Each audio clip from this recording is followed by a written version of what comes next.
bileydi. Ali Nebi sallallahu aleyhi ve sellem kâle Selâsetun la yukellimuhullahu yevmel kıyâme ve la yuzakkîhim ve la yanzuru ileyhim ve lehum azâbun azîm. Peygamber aleyhisselam aytadilar, 3 türlü insanlar var. 3'te taifa. 3 türlü insan var. Alarga Allah subhanahu wa ta'ala kıyamatta rahmat nazarı bilen karabaydı. Ve la yuzakkîhim, alardın günahlarını keçirmeydi insan.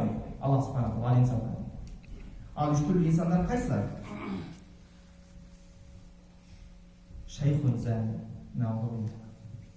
Oşol kıyamat Allah Taala rahmat nazarı bilen karabagan insanlardan birisi sına kıluvchi aksakaldı.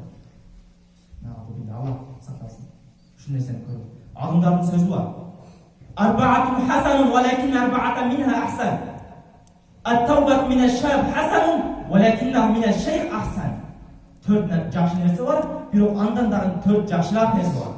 Алардын бирөөсү жаш жигиттин тооба кылып мешитке келгени жакшы, бирок аксакалдын тооба кылганы андан дагы жакшыраак деди.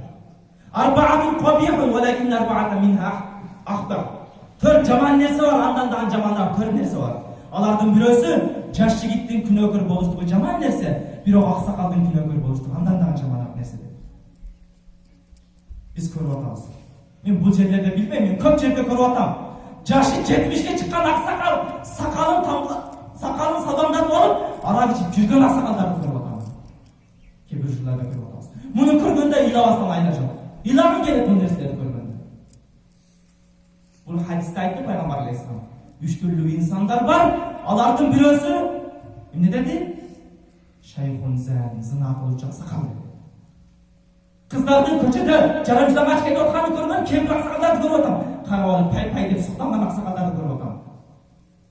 Жанагыларды көргөндө ыйлагым келет. Себеп жашы 70-ке чыкты. Жашы 70-ке чыгып 70 жылда жашоосунан бир үлгү албаган кандай адам алчы? 70 жылдын ичинде бир тообаны үйрөнбөгөн кандай адам ал?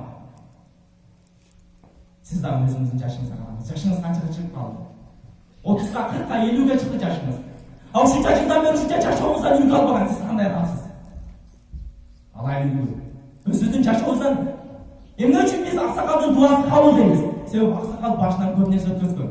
Эгер аксакал таква болсо анын дубасын кабыл болуусуна шек жок. А эгер аксакал адашып кеткен болсо астагфирулла. Кудай сактасын. Жаштар дем адашса аталмайчы. Себеби биздин үлгүбүз ким? Биз кимди карап жашайбыз? Чоңдорду өзүбүздөн чоңдорду карап жашайбыз. Өзүбүздөн чоңдор кандай болсо ошондой жашашка аракет кылабыз. Дагы бир нерсе атылат. Балдарды карайбыз. Балдарга жакшы үлгү болот. Балдарга өтө жаман үлгү болот. Мен өзүмдүн айылымда көрдүм мисалы. Бирөө айтат, мен бир жерге мейманга бардым дейт.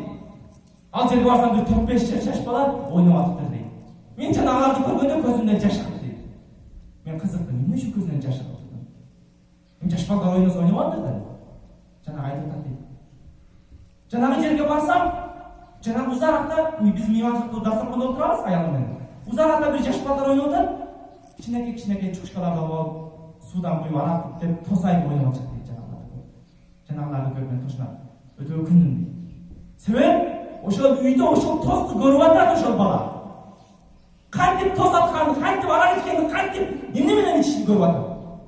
Өзүңүз караңыз, балаңыз үйдө Кур'ан окуп атабы? Себеп сиз үйдө Кур'ан окуйсуз, ошон үчүн балаңыз окубайт. Эгер ата үйдө Кур'ан окуса, баласы дагы окуйт ошол үйдө. Бир эмне үчүн азыр жаштар көбүрөөк телефонго кирип кетти? Себеп ата өзү үлгү болот ошол нерсеге. Телевизор менен өзү үлгү болот ошол нерсеге. Арак менен сигарет менен үлгү болот ошол нерсеге. Алхамдулилла, мындай мешитке келгендер балдары менен кошо келет. А мешитке ата келбей, баласы дагы кайта келсин анда. Ошондуктан карайлы бир аз.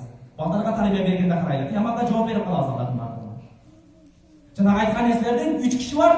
Алар кыяматта Аллах субхана ва таала рахим кылбай турган 3 киши бар деди. Бирөөсү сынак аксакал. Экинчиси ва маликун кадзабун